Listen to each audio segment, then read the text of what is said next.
All right, and we are live.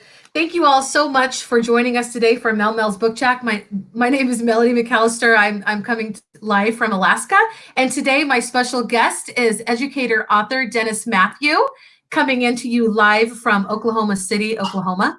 Hello, hello. And yes, so you are a teacher. Actually, you're a speech pathologist for K through 12. Tell us a little bit more about yourself. Yeah, my background, educational background degree is in speech language pathology. I actually was born in the UAE, the United Arab Emirates. Did a lot of my elementary schooling there because I'm of Indian descent, and a lot of my family's back home in India.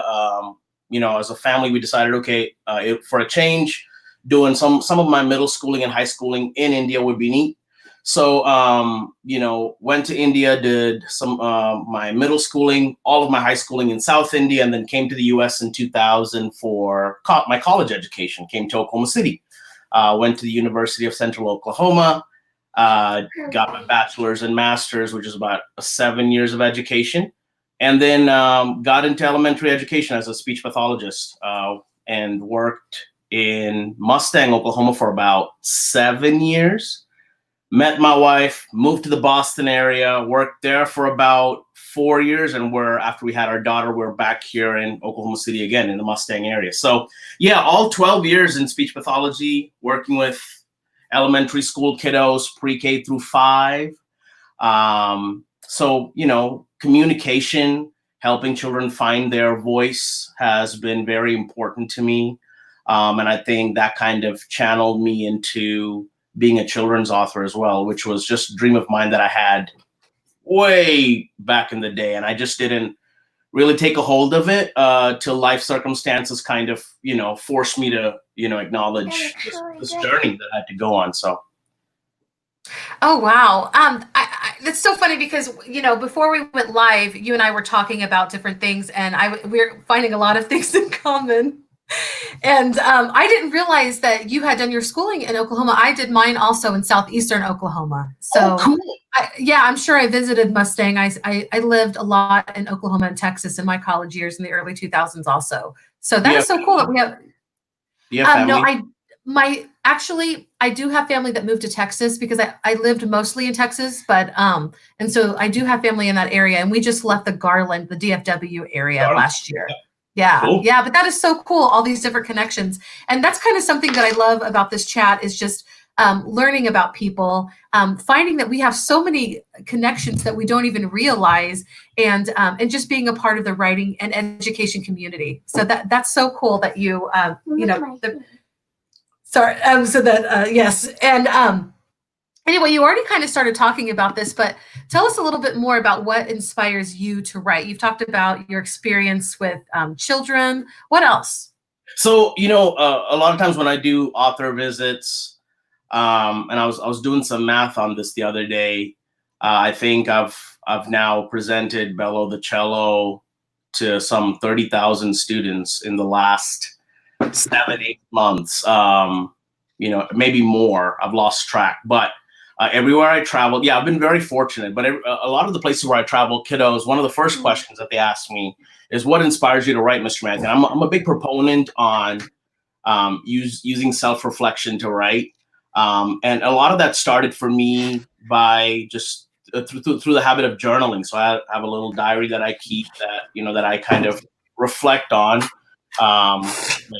think about my day and just write my thoughts. And so when students ask me, Mr. Mathew, what inspires you to write? A lot of times I'll tell them it's just looking back on my own life stories. And one of the big lessons that I teach students in my presentations is always use your mistakes, use your failures, lessons that you've learned from them for the positive. Allow it to be a blessing to somebody else. So, when I write about Bello the cello and about this young cello struggling to find his song, a lot of times I'll tell students, I reflected back on my elementary school years and how fitting in was just a struggle. School was hard, finding friends was hard. I was not great at, sports. And all through elementary and even middle school, Dennis Mathew really struggled to fit in. And I always wondered, man, what's my purpose? Why am I here on earth? And I think a lot of our elementary school kiddos, middle school kiddos students, period, are wondering that about themselves, right? We definitely live in an age and a time where we compare ourselves to everything and everybody around us. It's all about how I can one up somebody else and do something better than somebody else. And there is that sense of competition in society. And I think children drink that Kool-Aid as well. And I think children struggle in the context of school. How am I faring in my academics? How am I faring socially? How am I doing with sports, with athletics? So there are kiddos, thousands of them across this country and the world, perhaps, that are struggling to find their song. So when I wrote Bello the Cello, when children ask me, why'd you write it? I always say, I look back on my own life story, and, the longer I lived, I realized, eventually I did find a place to fit in, and eventually I did find my song. Eventually I was able to find out what my gifting and my purpose was.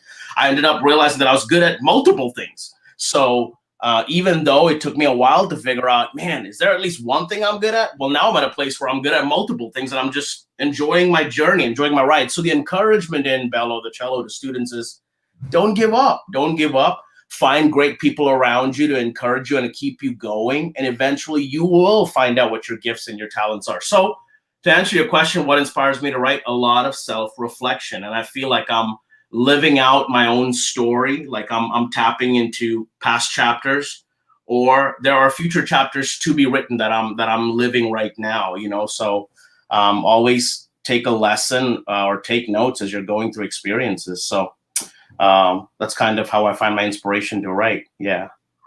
That is so cool. Actually, I hope you don't hear my kids screaming in the background. You're good. As you are talking, like, you're inspiring me, and I'm also huge in self-reflection and like we talked earlier about putting all the ideas that are important into your stories and infusing those.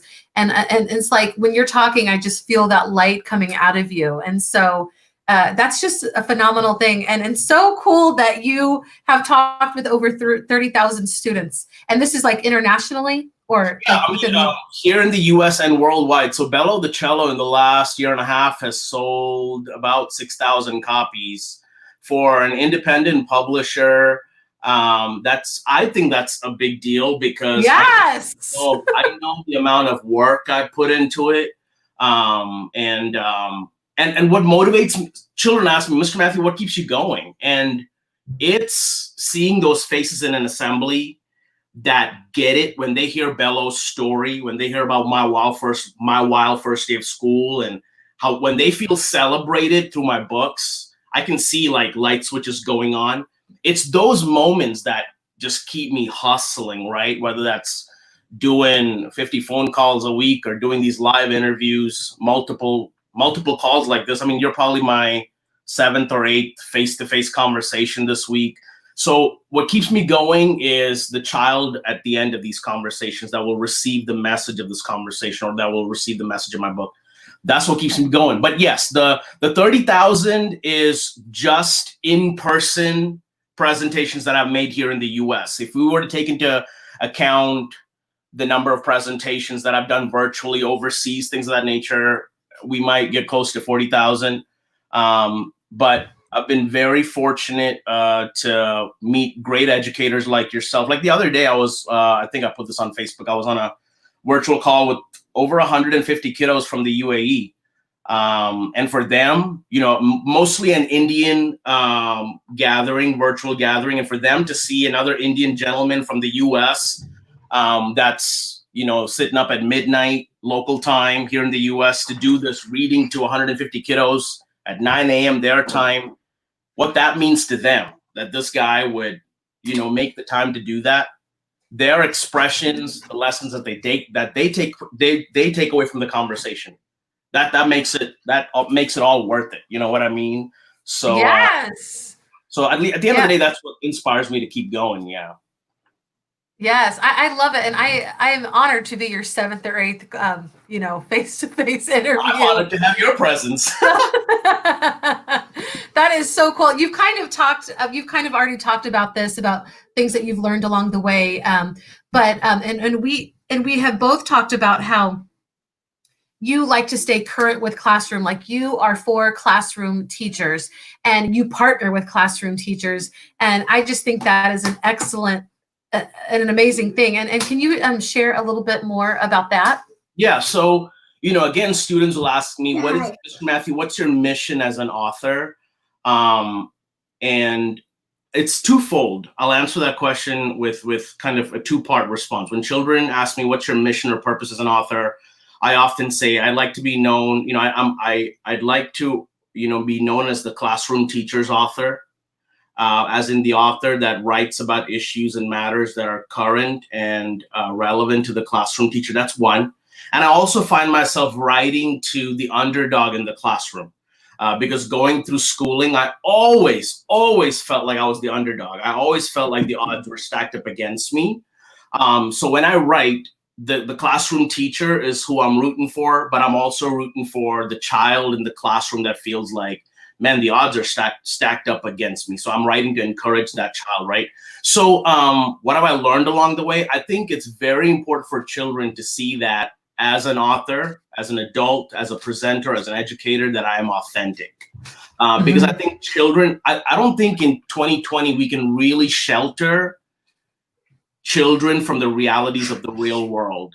I think when I was going through elementary school, middle school, high school, my parents did a great job of sheltering me from some of the brutal, ugly realities of the world. I was just having this conversation with somebody the other day about, I was in the 4th or 5th grade, I think, when the LA riots of the 90s were happening. And I was in the UAE when that was happening. And I remember the exact moment where I walked out of our little apartment in our little skyrise, or whatever you want to call it. I walked out of our little apartment. The newspaper man would always leave the morning newspaper on our front door. I remember my dad picking it up, and the headlines on the Gulf Times talked about the LA riots. And I remember catching a sneak peek of it, but we were on our way to school. He folded it up, put it wherever he put his newspaper, and then we didn't have a chance or an opportunity to see it. There weren't 50 TV screens on every hallway. We didn't have smartphones. We weren't constantly plugged into news and social media and things of that nature. So my parents had the blessing of revealing bits and pieces of the world to us at their discretion, right? But in 2020, I don't think you can shield our children from these ugly, brutal realities of the world, because it's looking at them wherever they look. We have 24-hour news cycle going on. We've got social media, whether it's TikTok or Twitter or Instagram or Facebook. It's on radio. So children are, and if parents don't talk about it with their kiddos, when kiddos get to school, their friends are talking about it, whether that's Black Lives Matter or whether that's about COVID-19 or the social injustices that the world is facing. So when I go to a school to make a presentation, students can tell if I am forcefully disconnecting them from the realities of the world, if I am being fake or inauthentic in my presentations. So I wondered, why do that? Why not, in my own way, prepare them for the world in developmentally appropriate ways and be an ally of the classroom teacher, right? Because the classroom teacher of today also has that same challenge. He or she, in addition to having to teach curriculum, they have to wear the hat of a counselor, wear the hat of the father, the hat of a father, the hat of a mother, the hat of a therapist, multiple hats, right? Our educators have significant challenges in 2020 compared to, say, 20 years ago, 25 years ago. So I want to be an ally with the classroom teacher in helping children understand what's going on in the real world. I want to help students. Hi, Janet. I want to help students understand conflict. I want to help students understand conflict resolution. I want students to be self-aware of the emotions within them. I want to help our students, resolve conflicts that they have within them. So And our educators are facing a lot more trauma in the classroom today than educators did back in the day. Or another way of saying that is they have students in their classrooms who have faced more trauma, right? Who face a lot more trauma when compared to back when I was in elementary school or whatever. So I want to help. I want my books to be a tool that educators can use to have hard conversations with their children, whether that's finding their purpose or finding their gift, or celebrating diversity, right? Celebrating inclusivity, all of those things. So I think all of those things are what I'm learning as I'm being a children's author. But more than anything else, being authentic and preparing our little ones for the real world, having hard conversations with them, especially in developmentally appropriate ways. I hope I answered that question. Yeah, that was a long answer. You did. You answered amazingly. Good. Yeah. And we're getting a little feedback. Cool. Are you hearing that? I'm not here. Like feedback as in somebody saying something, or like I feel I can hear myself into your screen. No, I'm everything's good on my end. Okay, good. I'll try to pretend like it's not there, but you answered it thoroughly, and I'm very inspired by you, and I feel like a lot of the same things that I've put into my book, The I'm Sorry Story, exactly the same thing, to help kids talk about things that are hard, for them to feel represented, for the inclusivity, just all of that is so important. And I love being able to talk with authors who are learning about that and then putting it into practice and how we write and express ourselves to the world. And I just can't say that that's exactly what our world needs right now. Right. I think we're past the point of teachers don't want books in their hands that are just very surface level, wafer thin, right? Because we're living in the age where education is all about collaboration, working together, integrating content areas. So if I can give a book into a teacher's hand that has content depth, right, where they can analyze a story, but also hit ELA targets, also hit SEL targets, I'm a big fan of that. So, so that's where my heart is. And like you were saying, I partner with teachers to create curriculum. Like I was telling you, this round of Bello, the cello books that I printed, all have a worksheet at the back that a teacher friend of mine in New York created. And that's one way I celebrate teachers and the hard work that they do. So, yeah. And I'm pulling up your website right now, and it's kind of a little bit hard to see, but until you hit it, there's your curriculum links. I'm just gonna, so here's Bello the Cello, and that's actually your latest book, because you also have another book, My Wild First Day, and then you have curriculum resource links, which is awesome. And that is something that I'm actually developing this summer too with my illustrator. We're coming up with a workbook that we can that can accompany the activities that are in my book. And so I think this is an amazing, and I love this, and here curriculum resource links. This is great. So I hope that people will visit your website. I've kind of had it strolling on the bottom, and so they can find out more about Bello the Cello and Your Wild First Day. I just think this is great. You have a pretty smart website, sir. Thanks. I'll let my publisher know. My publisher print actually made this. So kudos. Oh, cool. Yeah, definitely. I'm going to stop screen sharing for a second. I want to respect your time always, and I want to respect anybody that's watching. But how can so I have your website right here. How else can we follow you on social media? Yeah, I feel like Twitter is a great way. I love Twitter. I was like, man, I had a hard time transitioning out of MySpace and Friendster. I'm dating myself just a little bit. But Facebook came around, then I was like, okay, I'm going to be on Facebook for the rest of my life. And then I had an educator say, dude, you got to get on Twitter. And I can honestly tell you, by the grace of God, like the last 6 months, I went to about 60 schools here in the US. All 60 schools, about 95% of the schools that I went to were connections that were developed through Twitter and Facebook. So whoop whoop to social media. Like I love the educator community in Twitter land. So Twitter is a great place to connect with me. Stories by Dennis is my handle. Facebook is a great place, but unfortunately, Facebook only allows you to have 5,000 friends, and so I'm getting close to that. So, and I'm your friend. I'm so glad I made the cutoff.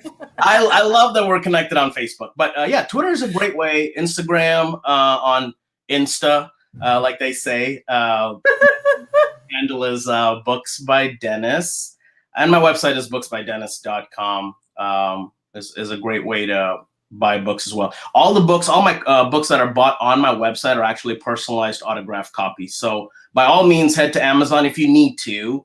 But if you want an autographed personalized copy, my website is the best place to stop for that, booksbydennis.com. So, yep. That is so cool. That is a great resource. And I agree with you about Twitter. That's probably where I'm connected the most with other educators. And I did drop your Insta and Twitter handles in the comments, and in your website. That's pretty easy to remember. Booksbydennis.com is scrolling across the bottom. I hope that people will reach out to you. I think your message is incredible. I think it's timely.